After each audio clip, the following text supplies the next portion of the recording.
Isa ka rin ba sa namomroblema dahil naabutan ka na ng due date kay Meralco? Ang masaklap doon, napadalhan ka pa ng love letter. Love letter na disconnection. Di mo na kailangan pa pumunta ng branch para lang magbayad. Pwede natin yan idaan sa online. Basta may pambayad tayo Gamit ang ating cellphone ay pumunta tayo sa Google Chrome. Then dito sa may search bar, isearch natin ang Meralco login. Dito sa homepage ni Meralco ay gagawa tayo ng ating account. Pwede ka nga rin pala dito makapag-login gamit ng iyong Google pati na rin ang Facebook. Pero mas okay gumawa ng account gamit ang ating email. I-click lang natin itong sign up here. And then itong I already have a Meralco bill. Dito ay simulan na natin mag-sign up. Ilagay na natin yung email na gagamitin natin sa pag-register. Kasunod naman ay ang ating information. Ang ating first name, middle name at saka ang last name. Pagkatapos nating ilagay ang ating information, ay isunod naman natin ang ating mobile number.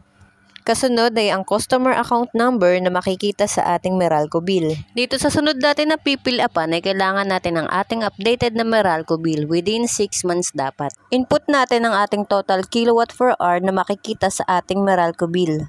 Kasunod ay ang billing date na makikita dito. Once natapos na ay i-click naman natin itong box sa may ibaba. Pagkatapos, i-click natin itong register.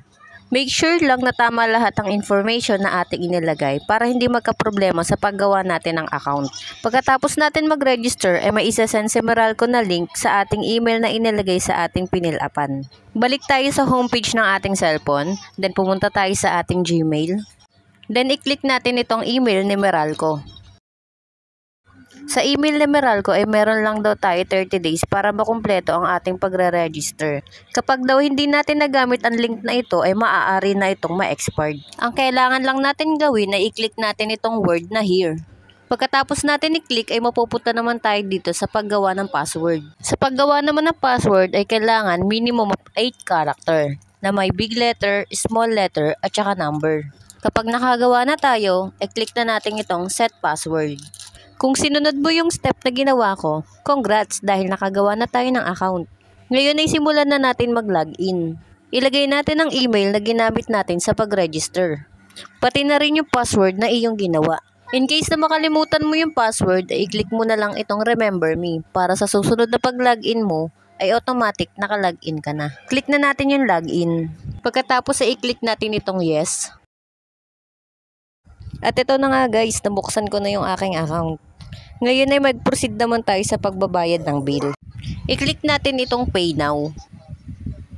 Mag-scroll down lang tayo para makita natin yung mga unpaid payment natin. Sa record ko guys ay may 2 buwan pa ako na hindi pa nasa-settle. Dito ay pwede ka pa rin makapagbayad hanggat hindi ka pa rin napuputulan. I-check mo lang kung anong buwan yung babayaran mo. Mag-proceed na tayo sa payment method. I-click lang natin yung pay now, then click natin yung next. I-double check natin yung amount na ating babayaran. Then i-click natin itong proceed. Lagyan natin ng check yung 2 box. Then click natin yung continue pay as guest. Pwede rin natin i-download tong app na Bayad Center. Then click natin itong proceed. Dito ay mamimili na tayo ng ating payment method. Then ang pinili ko nga pala dito guys ay si GCash. May 6 pesos convenience fee nga pala dito guys.